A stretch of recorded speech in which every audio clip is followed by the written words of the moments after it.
వివరాలకు వెళ్తే బల్కంపేట ఎల్లమ్మ తల్లి కళ్యాణం అంగరంగ వైభవంగా జరిగింది. అమ్మవారికి మంత్రులు కొండా సురేఖ, పొన్నాం ప్రభాకర్, సీఎం రేవంత్ రెడ్డి కుటుంబ సభ్యులు ప్రభుత్వం తరపున పట్టు వస్త్రాలు, ముత్యాల తలంబ్రాలను సమర్పించారు. కళ్యాణం అనంతరం మంత్రి కొండా సురేఖ మాట్లాడుతూ అమ్మవారి కళ్యాణం ఘనంగా జరిగిందన్నారు. అమ్మవారిని దర్శించుకునేందుకు లక్షల మంది భక్తులు తరలివచ్చారన్నారు. ప్రత్యేక సమీక్షలు చేసి ఇచ్చిన ఆదేశాలతో ఎలాంటి ఇబ్బంది లేకుండా ఏర్పాటు చేయడంతో ఘనంగా కళ్యాణం జరిగిందని తెలిపారు. వీఐపీ దర్శనాలు, వికలాంగులు, జోగినీలకు ప్రత్యేక క్యూ లైన్ ఏర్పాటు చేయడంతో తోపులాట, తొక్కిసలాట జరగలేదన్నారు. జోగినీలకు ప్రాముఖ్యం ఇవ్వడంతో పాటు వారు తెచ్చిన పట్టు వస్త్రాలను అమ్మవారికి చేరవేశామని, వారిని వీఐపీ గ్యాలరీలో తమతో సమానంగా కూర్చునేలా ఏర్పాటు చేశామని తెలిపారు. రాష్ట్రంలో వర్షాల కోసం వరుణయాగం జరుగుతుందన్నారు. నిజాం కాలం నుండి అమ్మవారికి ప్రాముఖ్యం ఉందన్నారు. అమ్మవారిని దర్శించుకుంటే కోరికలు నెరవేరుతాయని నమ్మకం ఉందని చెప్పారు. జరిగింది.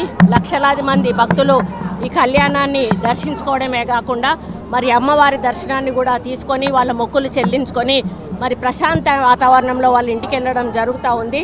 ముఖ్యంగా దేవాదాయ శాఖ అన్ని రకాల ఏర్పాట్లను కూడా ప్రత్యేకమైనటువంటి మీటింగులు కండక్ట్ చేసి అన్ని డిపార్ట్మెంట్స్ వారికి కూడా ఆదేశాలు ఇచ్చి భక్తుల సౌకర్యార్థం అన్ని మరి విధాలుగా మరి ఇక్కడ సౌకర్యాలు కల్పించాలి, ఎవరికి కూడా ఎటువంటి ఇబ్బంది జరగకూడదని ఏవైతే మేము ఆదేశాలు ఇచ్చామో అదే ఆదేశాలు తూచా తప్పకుండా అన్ని డిపార్ట్మెంట్స్ వాళ్ళు కూడా పాటించడం జరిగింది. జోగినీలకు, అటు పిల్ల తల్లులకు ఒక పక్క, విఐపీలకు ఒక పక్క, ఈ విధంగా 3 ద్వారాలలో మేము ఏర్పాట్లు చేయడం జరిగింది.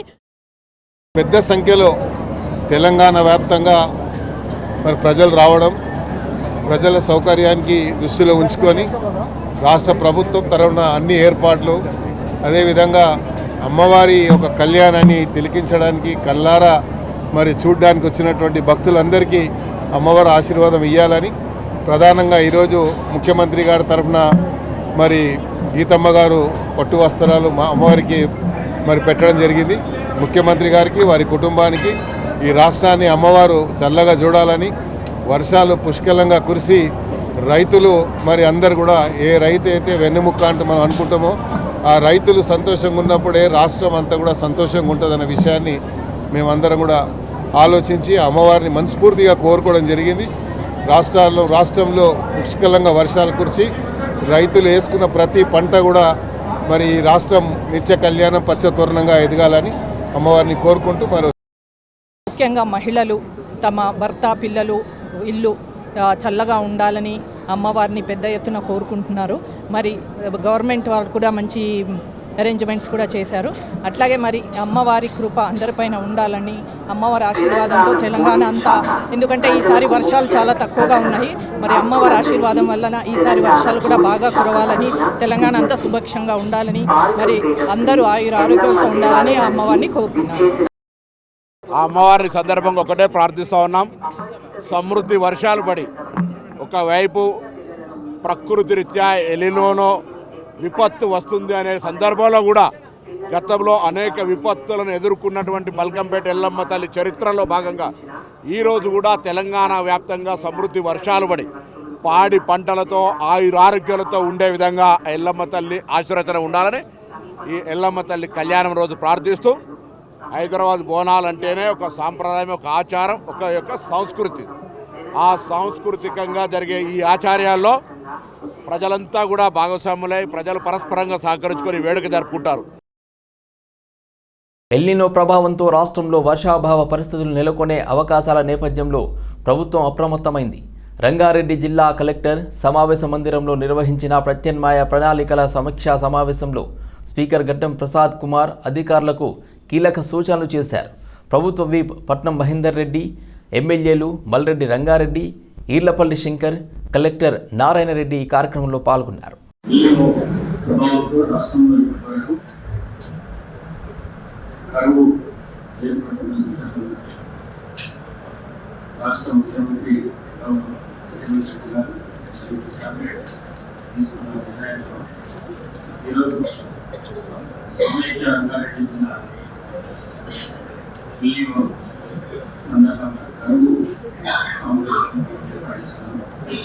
ఈ కార్యక్రమానికి చేసిన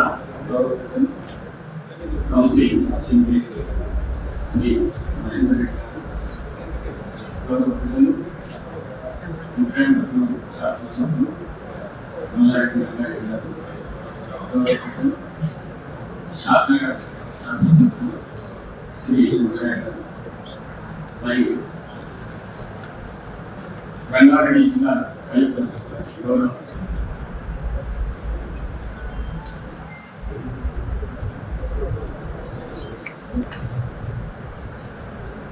కృష్ణారెడ్డి గారు, మల్కాజ్గిరి కమిషనర్, మరి అదేవిధంగా అడిషనల్ కలెక్టర్ రంగారెడ్డి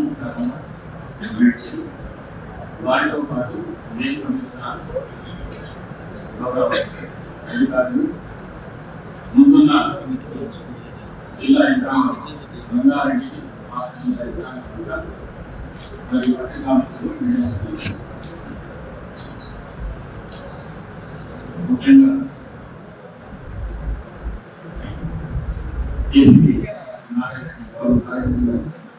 బలకంపేట శ్రీ రేణుకా ఎల్లమ్మ అమ్మవారి వార్షిక కళ్యాణ మహోత్సవం సందర్భంగా మాజీ మంత్రి ఎమ్మెల్యే తలసాని శ్రీనివాస్ యాదవ్ ప్రత్యేక పూజల్లో పాల్గొన్నారు. ఆలయానికి చేరుకున్న ఆయనకు దేవాదాయ శాఖ అధికారులు పూర్ణకుంభంతో ఘన స్వాగతం పలికారు. ఈ సందర్భంగా తలసాని శ్రీనివాస్ యాదవ్ మాట్లాడుతూ 2014 వరకు అమ్మవారి కళ్యాణ మహోత్సవాన్ని ఆలయం లోపల నిర్వహించేవారని గుర్తు చేశారు.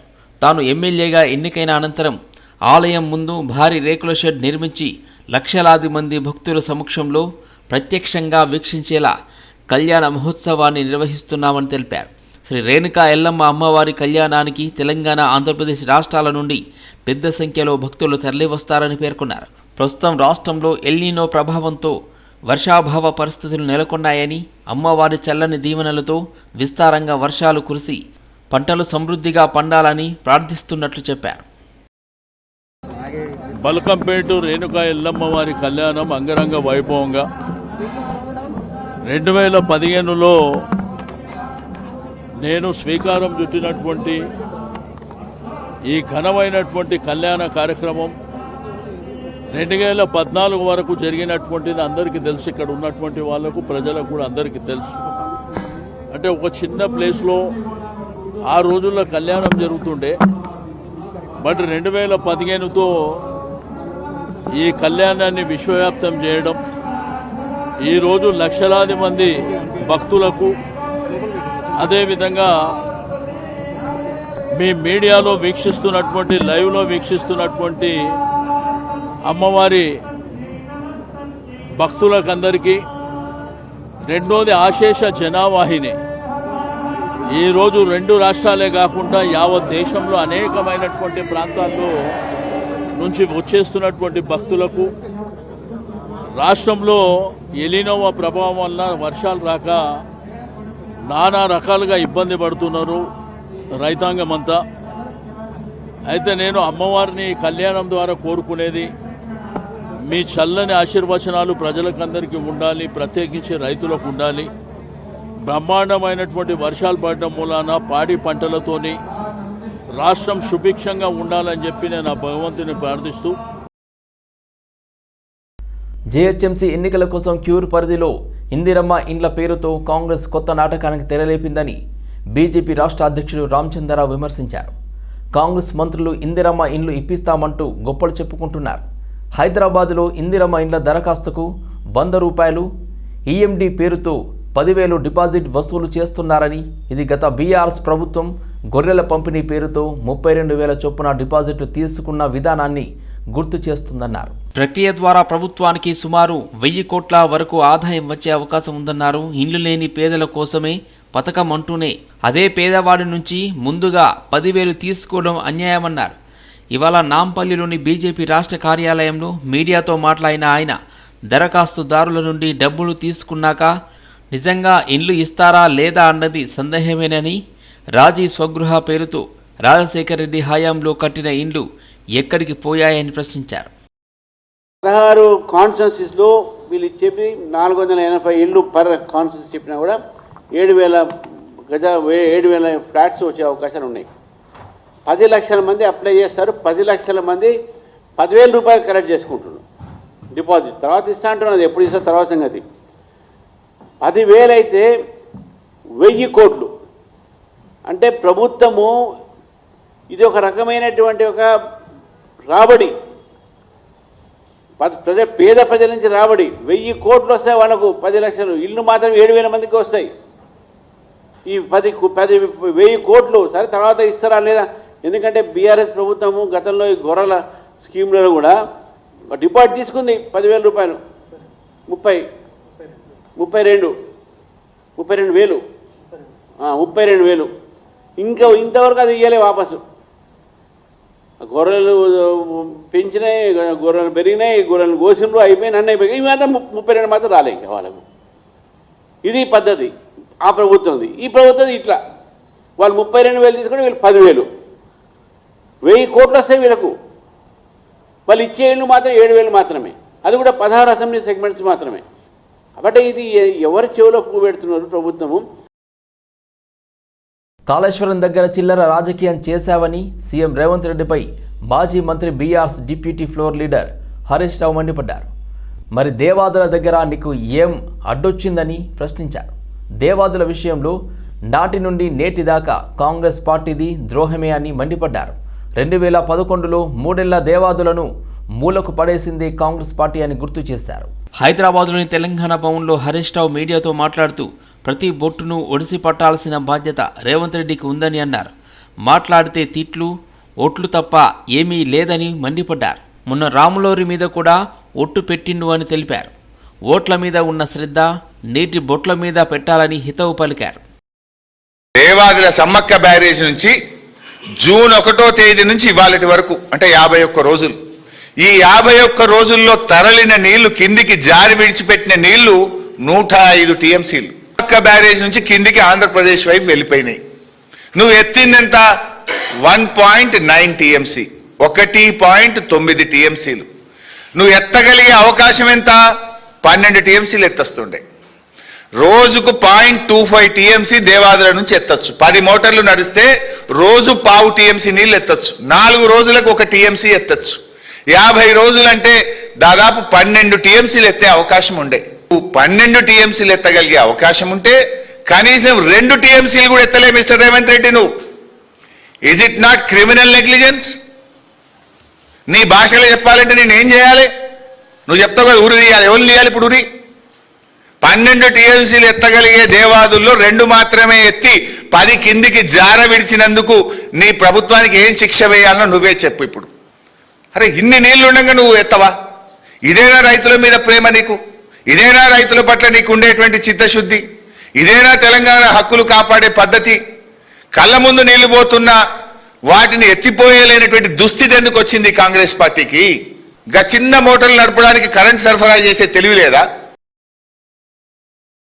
ఇప్పటికే కాక్రోచ్ జనతా పార్టీ నిరసనలు, ఆందోళనలతో దేశ రాజధాని ఢిల్లీలో హై అలర్ట్ కొనసాగుతుంది. ఈ తరుణంలో పంజాబ్ నుండి వందలాది మంది రైతులు ఢిల్లీ దిశగా రావడం కలకలం రేకెత్తించింది. దీంతో వారిని నగర సరిహద్దుల్లో శంభు వద్ద హర్యానా పోలీసులు అడ్డుకున్నారు. వారు అక్కడే బైఠాయించి ధర్నా చేపట్టారు. భారత్ అమెరికా ప్రతిపాదిత వాణిజ్య ఒప్పందానికి వ్యతిరేకంగా నిర్వహించనున్న కిసాన్ మహాపంచాయత్లో పాల్గొనేందుకు వారు ఢిల్లీకి బయలుదేరారు. తమను ఢిల్లీకి వెళ్లకుండా అడ్డుకోవడం ప్రజాస్వామ్య హక్కులను కాలరాయడమేనని రైతు సంఘాలు మండిపడ్డాయి. హర్యానా పోలీసులు పంజాబ్ భూభాగంలోని బారికేడ్ ఏర్పాటు చేశారని, దీనిపై పంజాబ్ ప్రభుత్వం కూడా మౌనం పాటిస్తుందని బీకేయూ షాహిద్ భగత్ సింగ్ నేత తేజ్వీర్ సింగ్ ఆరోపించారు. మరోవైపు హర్యానాలోని అంబాలా, కురుక్షేత్ర తదితర ప్రాంతాల రైతులు మాత్రం ఢిల్లీకి చేరుకున్నారు. రంగారెడ్డి జిల్లా షాద్నగర్ నియోజకవర్గ పరిధిలోని కిషన్ నగర్ గ్రామ ప్రభుత్వ పాఠశాల భవనం శిథిల వ్యవస్థకు చేరడంతో విద్యార్థులు, ఉపాధ్యాయులు ప్రాణభయంతో విద్యాభ్యాసం కొనసాగిస్తున్నారు. భవనం పైకప్పు, గోడలు దెబ్బతినడంతో ఎప్పుడు ఏ ప్రమాదం జరుగుతుందో అనే ఆందోళన నెలకొంది. 4 రోజుల క్రితం పాఠశాలలోని ఒక గదిలో పైకప్పు పెచ్చు ఊడి ఆయమ్మ మెడపై పడడంతో ఆమె గాయపడి ఆసుపత్రిలో చికిత్స పొందిన ఘటన చోటు చేసుకుంది. గతంలో కూడా ఇలాంటి సంఘటనలు పలుమార్లు జరిగినట్లు స్థానికులు తెలిపారు. అయినప్పటికీ సంబంధిత అధికారులు ఇప్పటి వరకు శాశ్వత చర్యలు చేపట్టకపోవడం పట్ల విద్యార్థుల తల్లిదండ్రులు తీవ్ర ఆగ్రహం వ్యక్తం చేస్తున్నారు.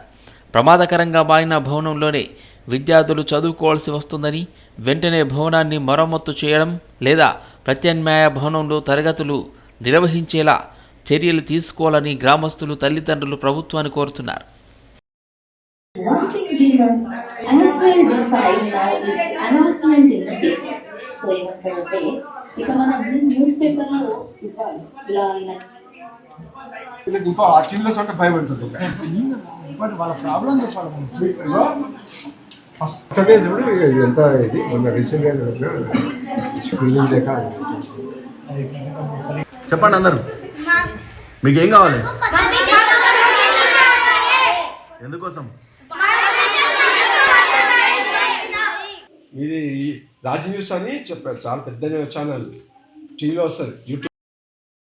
సంగారెడ్డి జిల్లా పటాన్చెరువు మండలం ముత్తంగి గ్రామంలో అన్ని పేపర్లు పరిశీలించిన తర్వాత 202 సర్వే నెంబర్లో అగ్రికల్చర్ ల్యాండ్ కొనుక్కున్నామని, అయితే కొందరు వ్యక్తులు మీ ల్యాండ్లో జీపీఆర్ వెంచర్కు సంబంధించిన ప్లాట్లు ఉన్నాయని, నా ల్యాండ్లోకి వచ్చి దౌర్జన్యంగా రాత్రికి రాత్రి గోడ కడుతూ మమ్మల్ని ఇబ్బందులకు గురి చేస్తున్నారని భగవాన్ దాసు అనే వ్యక్తి మీడియా సమావేశంలో వెల్లడించారు. జీపీఆర్ వెంచర్ సర్వే నెంబర్లు వేరు, మా సర్వే నెంబర్లు వేరు అని, దానికి మాకు ఎలాంటి సంబంధం లేదని తెలుపుతూ మాకు కోర్టు ఇచ్చిన ఇంజెక్షన్ ఆర్డర్ ఉన్నప్పటికీ వారు మా ల్యాండ్లోకి వచ్చి రాత్రికి రాత్రి గోడ కొడుతున్నారని భగవాన్ దాస్ వాపోయారు. మాకు కోర్టు అంటే గౌరవం ఉందని, వారు చెప్పే నిర్ణయానికి కట్టుబడి ఉంటామన్నారు. దాంట్లో అగ్రికల్చర్ ల్యాండ్ నేను కొనుక్కున్నానండి.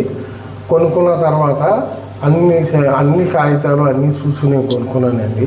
కొనుక్కున్న తర్వాత ఈలోగా ఈ జీపీఆర్ ఇన్సూర్కి మాకు ఎటువంటి సంబంధం లేదు సార్.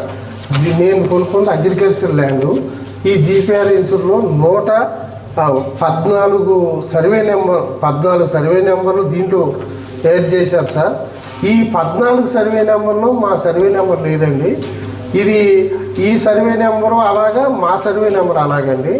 వీళ్ళు 114 సర్వే నెంబర్లో ఈయన 3500 ఫ్లాట్లు చేశారండి. ఆ ఈ ఫ్లాట్లు అలాగండి. ఇది అలాగా మాకు వాటికి ఎటువంటి సంబంధం లేదండి. లేకపోకుండా కూడా జీపీఆర్ ఇన్సూర్లో మాకు ఫ్లాట్లు ఉండి, మా ఫ్లాట్లు మీ దాంట్లో ఉండి, అగ్రికల్చర్ ల్యాండ్లో ఉండి అని దీంట్లో కొత్తకి చూస్తున్నారండి. దీనికి దానికి ఎటువంటి సంబంధం లేదండి. మాకు జీపీఆర్ ఇన్సూర్కి సంబంధం లేదండి. మా దాంట్లోకి వచ్చి నైట్ గోడ కట్టేసేస్తాం, ఇది చేస్తాం. మా కోర్టులో ఉందండి, ఆల్రెడీ ఇంగ్లీష్ ఆర్డర్ ఉందండి.